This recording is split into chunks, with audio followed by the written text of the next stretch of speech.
मैंने ऋषि मुनि तो नहीं देखा है, आप लोगों ने भी नहीं देखा होगा, पर अगर उसका तसव्वुर किया जाए कि मुनि ऋषि कैसे होते होंगे, तो गोविंद जी को दाढ़ी और सब पे उधर लगा देंगे तो एकदम वही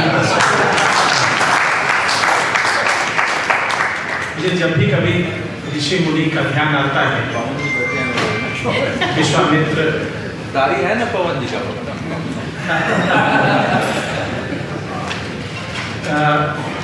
एक जीवन में अफसोस रहा कि गोविंद जी के चरणों में अगर हम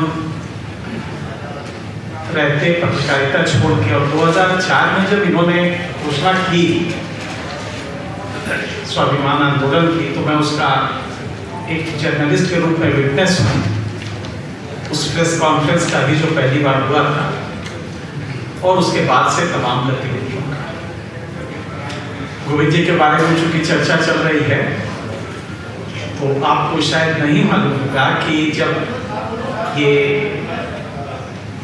1988 में जब ये बीजेपी में आके और राम जन्मभूमि आंदोलन अपने शबाब पे था, पूरी तेजी में था, उस समय गवर्नमेंट ऑफ इंडिया को इनके एक एक मूवमेंट को लेके किस शिद्दत से वो लोग इस पे नजर रख रहे थे।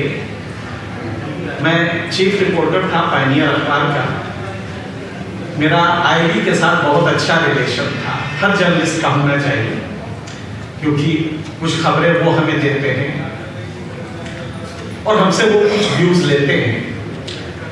तो आप ताज्जुब करेंगे कि गोविंद जी आए थे और बनारस में नगर महापालिका का कार्यालय है, उसके गेस्ट हाउस में रुके थे। हमसे आईबी के टॉप ऑफिसर्स ने कहा कि साहब, आपको लगता नहीं है कि गोविंद जी का इंटरव्यू करना चाहिए? मैंने कहा लगता तो है। तो बोले कि अरे करिए ना, बहुत अच्छा रहेगा। तो मैं गया सुबह 9 बजे। तो गोविंद जी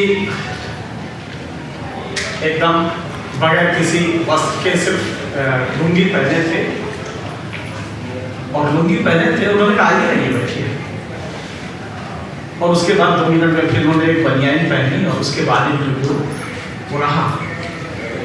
मेरी समझ में नहीं आया कि गवर्नमेंट ऑफ इंडिया एक साधारण से व्यक्ति से जो कपड़े भी दुरुस्त नहीं पहनता है, इतना आतंकित क्यों है।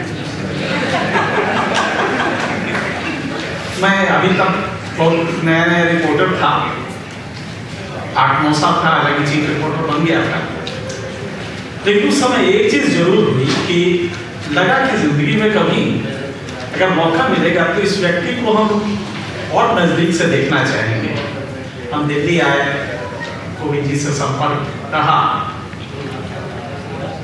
अब लगता है इतने दिनों बाद कि गोविंद जी के बारे में जब एक एनालिसिस होगी कि गोविंद जी की उपलब्धियां क्या रही, समाज को उन्होंने दिया क्या, एक जो बैलेंस शीट जो हम एनालिसिस करते रहते हैं हर नेता के बारे में, हर एक्टिविटीज के बारे में, तो बड़ा गजब का कंफ्यूजन होगा कि गोविंद जी को हम सफल माने या असफल माने। टेंजिबल टर्म्स में आप देखेंगे तो बहुत सफलता नहीं रही होगी, लेकिन एक चीज जरूर है कि जब आने वाली पीढ़ी एनालाइज करेगी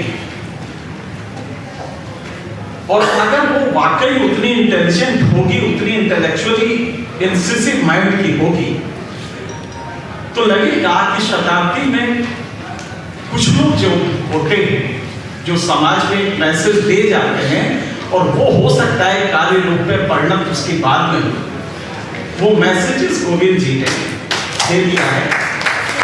अब आप क्यों करें? दरअसल गोविंद जी फेल नहीं हुए, फेल हम हुए हैं। हम गोविंद जी को नहीं समझ पाते हैं, या हम उस पर उस शिद्दत से जो करना होता है इम्प्लीमेंटेशन का पार्ट, वो नहीं कर पाते हैं। तब जाके लगता है कि नहीं, फेल गोविंद जी नहीं हुए हैं, फेलियर हमारा था। और तब नजर आता है माँ फेस्ट जो कहा है इनका जो मूल वाक्य है, गोविंद जी, मुझे एक चीज जरूर लग रही है कि आपने अच्छा किया पॉलिटिक्स छोड़ दिया। दरअसल इसका एक बहुत छोटा सा किस्सा है जो आप लोग को अच्छा लगेगा। बिहार के डीजी पुलिस में थे, तो जब वो रिटायर होने लगे तो चीफ मिनिस्टर ने बुलाया। वो डीजी पुलिस, उनका एक पूरे देश में सम्मान है क्योंकि वो फिजिक्स के स्टूडेंट रहे और जो सुपर 30 आप देखते हैं उसके जन्मदाता रहे। वो फिजिक्स पढ़ाते थे और मैथमेटिक्स आनंद पढ़ाते थे। तो जब रिटायर होने लगे डीजी पुलिस के रूप में, तो करीब 1 महीना पहले चीफ मिनिस्टर ने बुलाया और उनसे कहा, अरे भाई डीजी साहब, बहुत हो गया वर्दी में सेवा हुआ करना, अब आइए अब बिना वर्दी के सेवा शुरू कीजिए। तो उन्होंने कहा कि ना साहब, हमें छोड़ दिया जाए। वो समझ गए कि शायद चाहते हैं कि हम रिटायर होकर पार्टी ज्वाइन करें। तो उन्होंने कहा ना साहब, हमें छोड़ दिया जाए। बोले अरे क्यों, वर्दी में आप सेवा करते थे, अब बिना वर्दी के कीजिए। तो बोले अरे नहीं साहब, बिना वर्दी के सेवा नहीं हो पाती है। तो बोले कि नहीं नहीं, क्या हम लोग सेवा नहीं करते? तो उन्होंने कहा अरे नहीं साहब, आप लोग क्या सेवा हुआ करते, छोड़िए। तो चीफ मिनिस्टर गुस्से में एकदम कि डीजी की इतनी हैसियत हो जाए।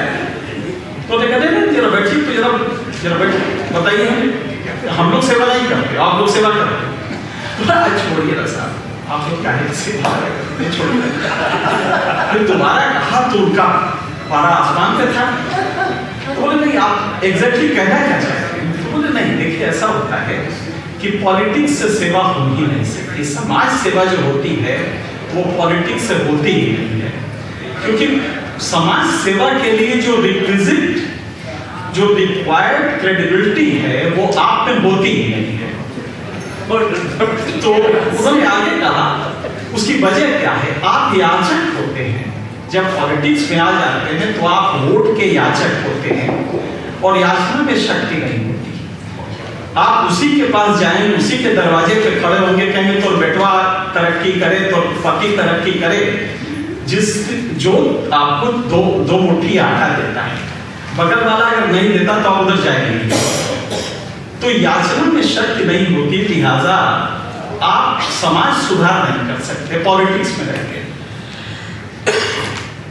गोविंद जी मिसफिट है पॉलिटिक्स के लिए। वो जिस लेवल का समाज सुधार इनविजनिंग करते हैं एक मुनि के रूप में, संत के रूप में, वो पॉलिटिक्स से हो ही नहीं सकता। तो गोविंद जी मिसफिट थे। अच्छा हुआ कि उन्होंने बीजेपी छोड़ दिया, बीजेपी ने उनको छोड़ दिया। बहरहाल ये हकीकत। पॉलिटिक्स में गोविंद जी की एक मजबूरी बताएं। बीजेपी में थे, मैंने इनका एक इंटरव्यू लिया। उस समय एक अपराधी को बीजेपी ने पार्टी में ले लिया था, काफी बड़ा अपराधी था। तो मैंने पूछा Govind ji, how come your party despite all the all claims about its being सुचिता, क्या क्या आप लोग कहते हैं, how come you have allowed this person to join your party? तो गोविंद जी का एक फ्रेज जरा सुनिएगा। जो इंटेलिजेंट डिफेंस होता है, तो उन्होंने कहा no, it is a political act in it is a tactical act in political self defence. मैं सर को जाता रहा 5 मिनट तक, इसका मतलब क्या होगा? उस समय ये मजबूरी गोविंद जी की थी पॉलिटिक्स को डिफेंड करने की। लेकिन उसके बाद जब फ्री हो गए तो विधेयक की स्थिति थी। और अब वो जो थॉट्स दे रहे हैं, मैं बहुत दिनों से देख रहा हूं, एक ऐसे समाज, एक ऐसे दौर में आप ये थॉट्स दे रहे हैं जो समाज उसको रिसीव करने को अभी मेंटली तैयार नहीं है। उसकी वजह है, अल गोर ने कहा था, एक बड़े इन्वायरमेंटलिस्ट और अमेरिका के vice president, Nobel prize winner थे, तो उन्होंने अपनी किताब में लिखा था posterity will ask one of the two questions. They will ask, how did you muster the courage to save this universe from disaster when North Pole was getting melted? तुमने इतनी ताकत शक्ति कैसे जुटाई कि इसको रोकने के उपक्रम कर सको? या वो ये कहेंगे कि तुम कितने नालायक थे कि जब नॉर्थ पोल मेल्ट हो रहा था तो तुम्हारे पास इतनी लियाकत नहीं थी, इतनी हिम्मत नहीं थी कि तुम इसको रोकने के उपक्रम कर सको। आप आज उसका डिजास्टर हमें झेलना पड़ रहा है।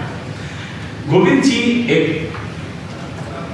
दूरदृष्टा के रूप में ये जो कर रहे हैं ये अमूल्य है, लेकिन ये सिंक क्यों नहीं हो रहा, ये मासेस में जा क्यों नहीं रहा है? आप जरा सोचिए, 10 लाख तालाब बनवाएंगे, 7 लाख गांव हैं इस देश में, हर गांव में लगभग 1 तालाब या 1.25 तालाब मान लीजिए।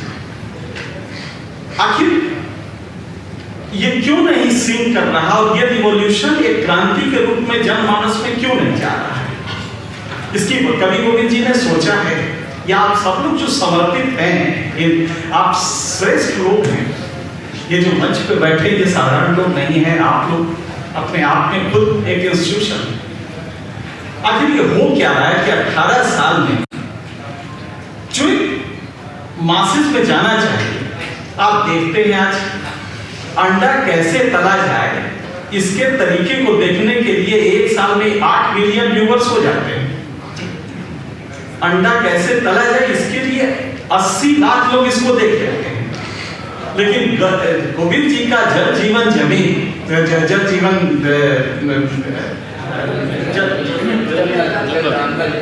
जल जमीन, इसको रिसीव करने में हमें 18 साल में हमें कुछ नहीं मिला। आखिर वजह क्या है? इसकी वजह सिर्फ ये है कि मार्केट फोर्सेस ने कॉमन मैन की अंडरस्टैंडिंग को फॉसिलाइज कर दिया है, जड़वत। मार्केट फोर्सेस कभी नहीं चाहेंगी कि गोविंद जी का ये संदेश मासेस तक पहुंचे, लिहाजा वो अंडा करवा देती हैं।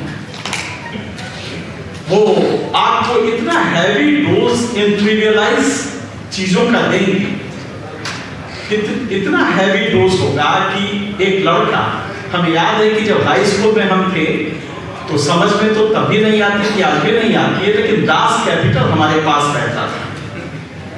दास कैपिटल के 3 वॉल्यूम हम उस समय रखते थे। लोहिया का सोशलिज्म, दीनदयाल उपाध्याय और बाकी संघ की पूरी कार्यप्रणाली, ये हमारे सामने किताब के रूप में रहती थी और हम लोगों को इंप्रेस करने के लिए दास कैपिटल या ये चीजें रखते थे। आज ये जो नया वर्ग आया है, आप जब जाके उससे पूछिए। मुझे याद है कि एक इंटरव्यू ले रहा था मैं, हम थे, नकवी साहब थे आज तक के न्यूज डायरेक्टर, तो हमने एक 5-5 के ग्रुप में लड़के लड़कियों को बुला के उनको सवाल कर रहे थे। तो हमने पूछा कि नेम 5 प्रेसिडेंट्स ऑफ इंडिया। तो 3 लड़कियां 2 लड़के थे ग्रुप में, तो उन्होंने कहा सर, अभी पता कि आपस में बात करने लगे, फिर कहा कि सर गिव मी 2 मिनट्स। हमने कहा नो टेक 5 मिनट्स। फिर आपस में बात करके उसमें से एक लड़की ने कहा सर इंदिरा गांधी। तो मैंने कहा वंडरफुल, वो भारत का राष्ट्रपति इंदिरा गांधी को बता रही थी और पोस्ट ग्रेजुएशन का वो करना था। तो नकवी साहब बड़े गुस्से में कि अरे बकवास है, छोड़िए इसको। तो हमने कहा नहीं, अभी आपको और दिखाते हैं क्या है। तो हमने पूछा नेक्स्ट, तो फिर आपस में बात की। उन्होंने कहा बट जवाहरलाल नेहरू। तो हमने कहा वंडरफुल। तो फिर उसके बाद पटक गई। तो फिर हमने पूछा अच्छा tell me who was born first. तो एक लड़की ने कहा of course Indira Gandhi sir.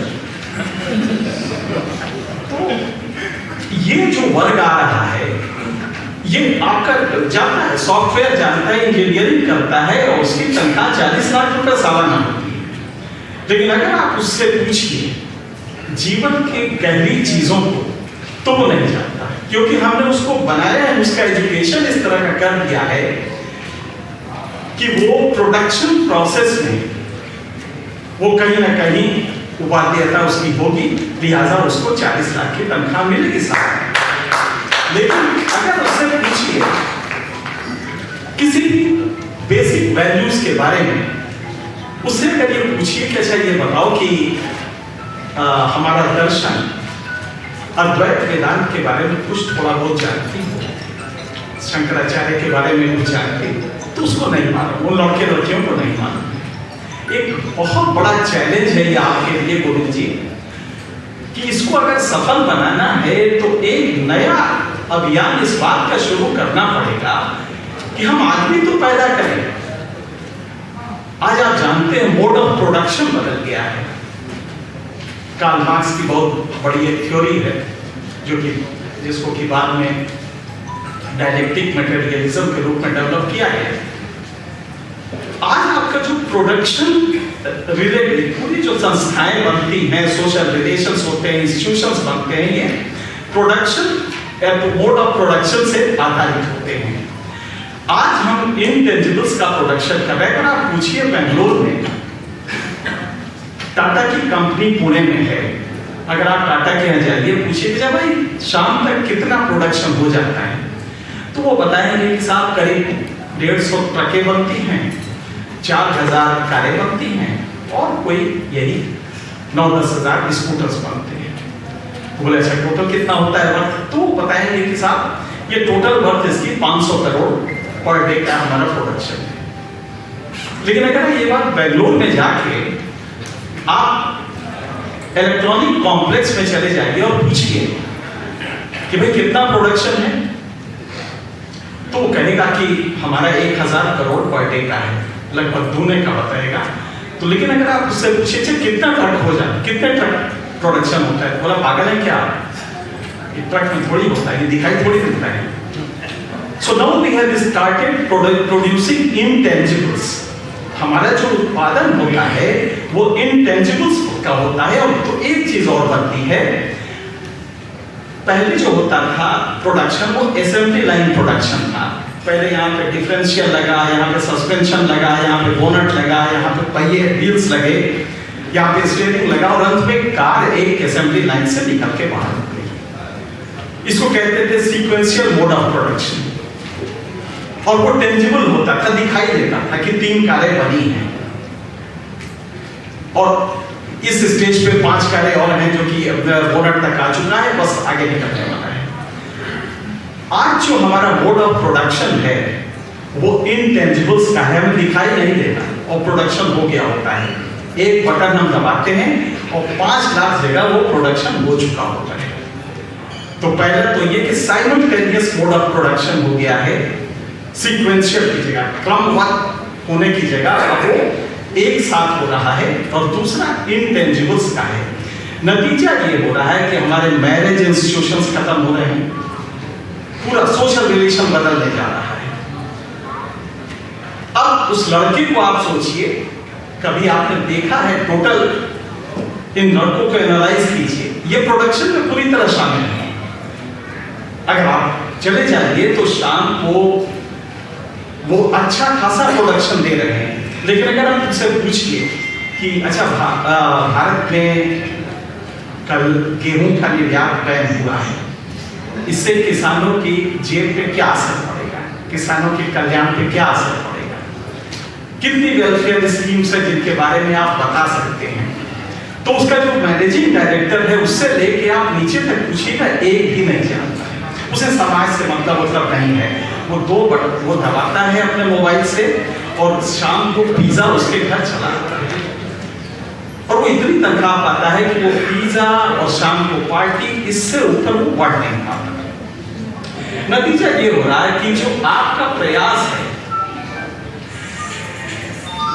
हो सकता है गलती से कार्ल मार्क्स का जब प्रयास हुआ था तो लोगों ने समझा कि साहब सोवियत यूनियन में 1991 में फेल हो गया, लेकिन दरअसल वो फेल नहीं हुआ था।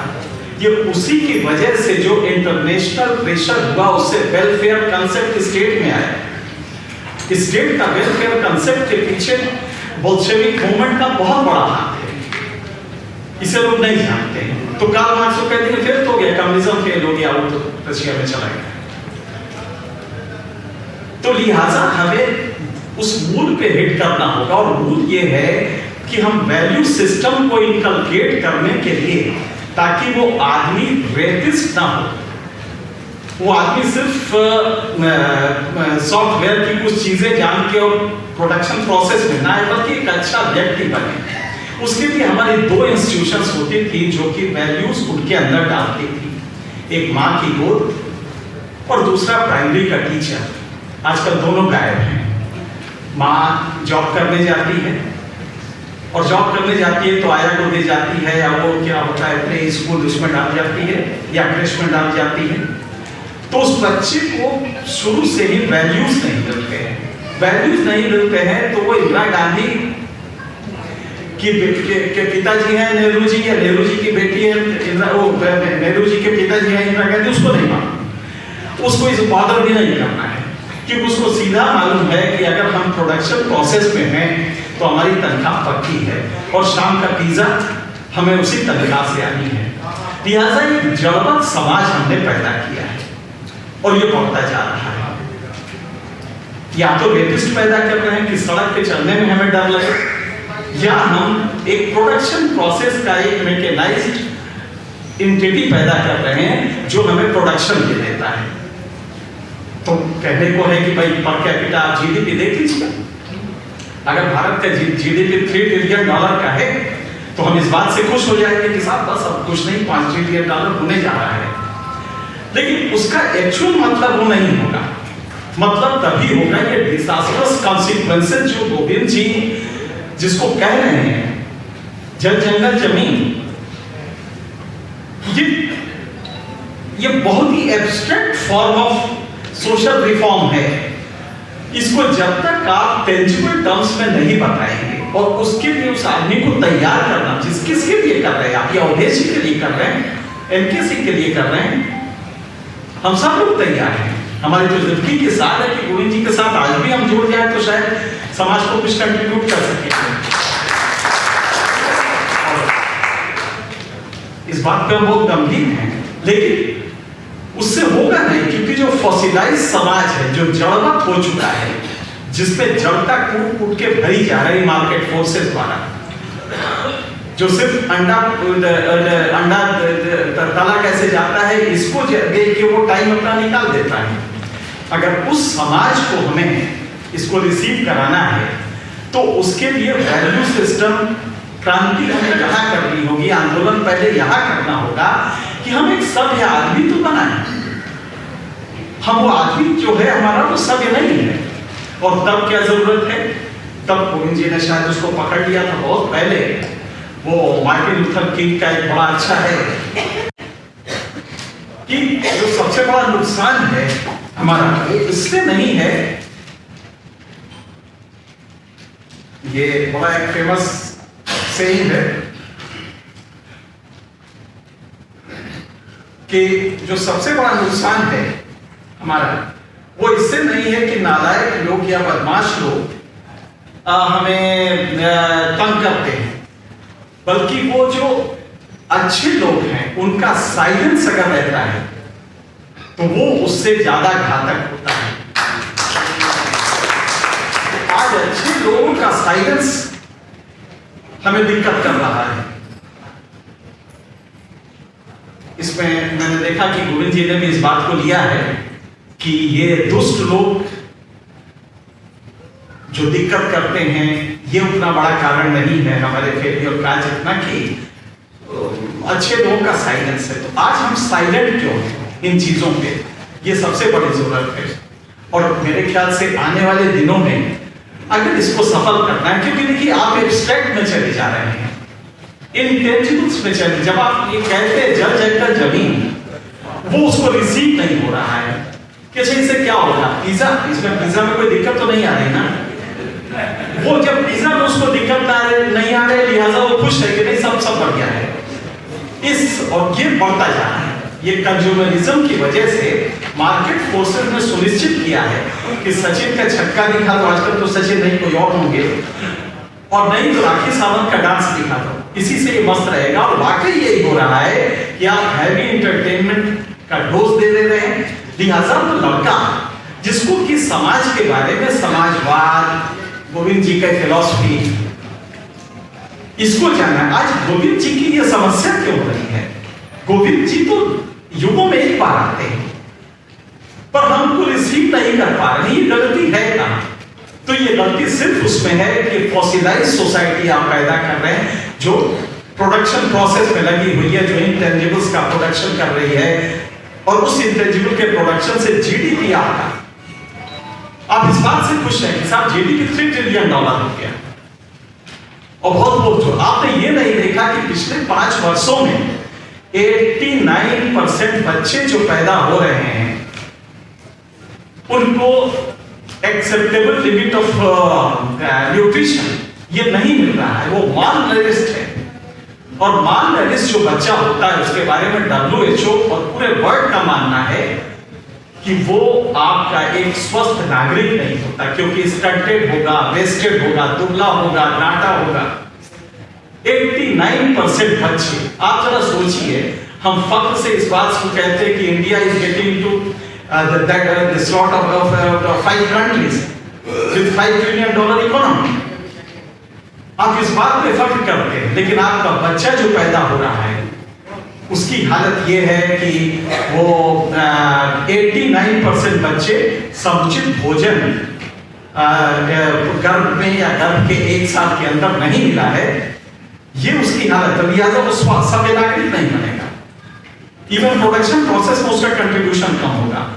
तो ये हुआ रिच पुअर डिवाइड जो बढ़ता जा रहा है, इस बुरी तरह बढ़ा है रिच पुअर डिवाइड। अगर हम इन चीजों को नहीं देखेंगे तो आप जो कह रहे हैं वो रिसीव नहीं। हमारी चिंता ये है, और मैं सच पूछिए तो कम से कम अपने जीवन में पिछले, गोविंद जी को हम बहुत पहले से जानते हैं, और हमने कम से कम सैकड़ों बार सोचा होगा कि गोविंद जी आखिर रिसीव सोसाइटी में क्यों नहीं? एक छोटा सा मुद्दा आता है पूरे देश में चल जाता है। एक आप जरा सोचिए कि काचा बादाम एक लाखों अरबों लोगों ने देख लिया, एक गाना वो आदमी करता था उसको देख लिया, कंगना ने क्या ट्वीट किया है ये लाखों आदमी देख लेते हैं, उसके करोड़ों फैन हैं। आखिर पैराडॉक्स है या विरोधाभास है कि काचा बादाम देखने के लिए वो करोड़पति हो गया और पंजाब उसका पाकिस्तान में उसको ट्रांसलेट किया जा रहा है जिस स्टाइल में गाया है। वो रानू मंडल एक गाना गाती है घूम घूम के ट्रेन में और रातों रात फ्लाइट्स पे चली जाती है। तो 18 साल क्यों हो गए एक इतने सबलाइन थॉट को पब्लिक को रिसीव करने में? इसलिए कि फॉसिलाइज्ड है वो, और जब तक हम उसको हिट नहीं करेंगे इस मनीषी का प्रयास मेरे ख्याल से असफल होगा और हम लोग उसे फेल करेंगे। तो हमारी कोशिश ये होनी चाहिए कि ये जो मार्केट फोर्सेस लोगों को जड़वत बना रहे हैं, जब तक हम उसको उस पर हिट नहीं करेंगे तब तक कोई भी जो सोशल रिफॉर्म का थॉट है उसका डायमेंशन चाहे जो भी हो वो शायद सफल नहीं होगा। मुझे लगता है कि इसको एक बार देखें आप लोग, क्योंकि गोविंद जी असफल हो ये हम बर्दाश्त नहीं करेंगे, सफल हो इसकी हमारी कोशिश होगी, लेकिन शायद तरीका हमें बदलना पड़ेगा। देश विदेश की ताज़ा तरीन खबरों से अपडेट रहने के लिए आप हमारे चैनल को ज़रूर सब्सक्राइब करें और साथ ही बेल आइकन को भी ज़रूर दबाएं ताकि सभी खबरों से आप और आपके जानने वाले रह सके अपडेट।